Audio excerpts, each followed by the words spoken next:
Hello guys, আসসালামু আলাইকুম। Welcome back to my channel. Guys, আজকে একটা শর্ট ব্লগ দিব। আর এটা দেওয়ার কথা ছিল আমার কালকেই, বাট আসলে আমি অনেক বিজি ছিলাম, দ্যাটস ওয়াই কালকে দিতে পারি নাই। তো আজকে দিতে হচ্ছে। আজকে গাইস জানেন যে আজকে চাঁদ রাত, তো চাঁদ রাত্রের ব্লগও আমি দিব, বাট এখন আমি এটা চাঁদ রাতের আগের দিনের ব্লগ দেখাচ্ছি। সেদিন কী কী করেছি সেগুলো দেখাবো আর কি। ইফতার খেয়েছি। তো আজকে আজকে যে চাঁদ রাত হবে সেটা আমরা একদমই জানতাম না, আমরা একদমই রেডি ছিলাম না। হঠাৎ করে শুনি যে আজকে মানে চাঁদ রাত। আমরা তো ভেবেছিলাম এবার 30টা রোজা হবে, বাট কীভাবে আনফর্চুনেটলি 29টা রোজা হচ্ছে।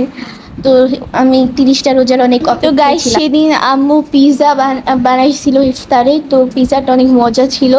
আর নাগেটস আর রোল বানাইছিল ইফতারে। তো পিৎজা খাওয়ার পর নাগেটস খাইলে একদমই বাজে লাগে, মানে মজাই লাগে না। পিৎজা খাওয়ার পরে একদম টেস্টটাই চলে যায়।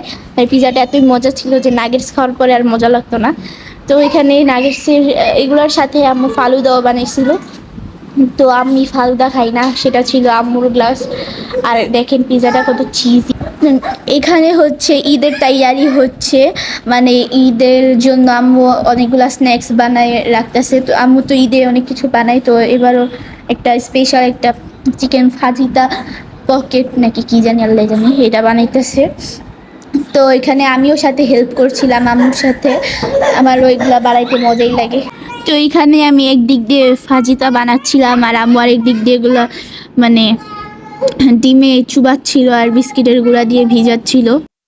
এখানে আমিও বানাচ্ছিলাম এই শীটের উপরে চিকেনগুলো দিয়ে কেটে মাঝখান দিয়ে, তারপরে এই গোলাটা দিয়ে আমি এখন ভাজ করে দিব।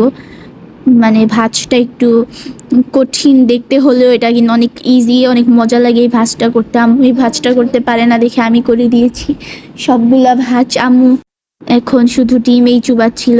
তো এখন এই যে দেখতে পাচ্ছেন যে আমি ভাজ করছি।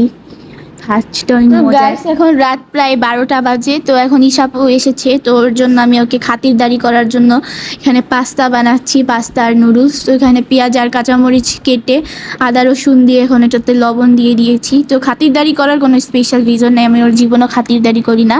এরা হচ্ছে ও আমাকে রাত জেগে মেহেদি দিয়ে দিবে, দ্যাটস ওয়াই আমি ওকে পাস্তা খাওয়াচ্ছি। তো এখন আমি আদা রসুন আমি আগে বলে ফেলেছি, কিন্তু আদা রসুনটা পরে দিবেন। তো এখানে নুডলস বানালে আদা রসুন নাও দিতে পারেন। এখানে পাস্তা বানাচ্ছি, দ্যাটস ওয়াই আমি আদা রসুন বাটা দিচ্ছি। নর্মালি এখানে রসুন কুচি দেয়, বাট আমি দিয়েছি আদা রসুন। কিন্তু আপনারা দেখে এখন শখ হতে পারেন যে ওয়াও আমি রান্না করছি। হ্যাঁ গাইস, আমি অনেক মজার মজার রান্না করতে পারি। নুডলস আর পাস্তা এই দুইটা আমি অনেক মজা করে রান্না করি। তো আমি রান্নার মাঝখানে মাঝখানে এসে ড্রামা দেখছিলাম। আমি আর কোনো কিছু না পারলেও আমি পাস্তা আর নুডলস সব থেকে ভালো বানাই। আমি চাও বানাতে পারি, বাট চাটা মাঝে মাঝে একটু গাড়পার হয়ে যায়, কিন্তু নুডলস আর পাস্তা এটা সবসময় ভালোই হয়। দ্যাটস ওয়াই আমি আর কোনো রেসিপি ট্রাই করি না। এখানে আমি ডিম দিয়ে দিয়েছি, ডিমের উপরেও লবণ দিয়ে দিয়েছি। লবণ দেওয়ার পরে এই ডিমটাকে এখন ঘুচিং ঘুচিং করবেন, মানে এখন এটাকে রান্না করব। তো এখানে করার পরে ডিমটা এরকম ভাজা ভাজা হয়ে যাবে। ভাজা ভাজা হওয়ার পরে এটাতে এখন মশলা দিবেন।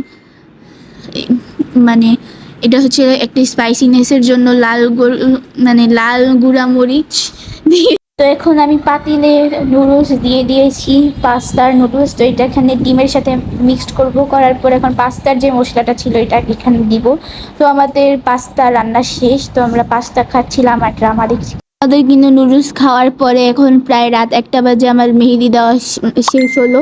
শেষ হওয়ার পরে আমি আরেক হাতে দিয়েছি, তো ওইটা দেখাই নেই আর কি, কিন্তু মেহেদিটা অনেক সুন্দর হয়েছে। দুইটা সেমই দিয়েছি 2 হাতে। তো আমরা সেহরি পর্যন্ত শুধু মেহেদি দিয়েছি 2 হাতে, শুধু আমাকে দেয় নাই, ও ইসরাতকেও দিয়ে দিয়েছে, আম্মুকেও দিয়ে দিয়েছে। তো এটা আম্মুর হাত। তারপর রাত্রে যে এটা হচ্ছে প্রায় 2টা-3টার মতো বাজে, তখন ইসাপা আমাকে আরেক হাতে দিয়ে দিয়েছিল। তো এটা হচ্ছে সেহরির টাইম। আমি মেহেদি দিয়েছিলাম দেখে ইসাপা আমাকে মাখাই দিচ্ছে। তো গাইস, আজকের জন্য একটু কি, বাই বাই।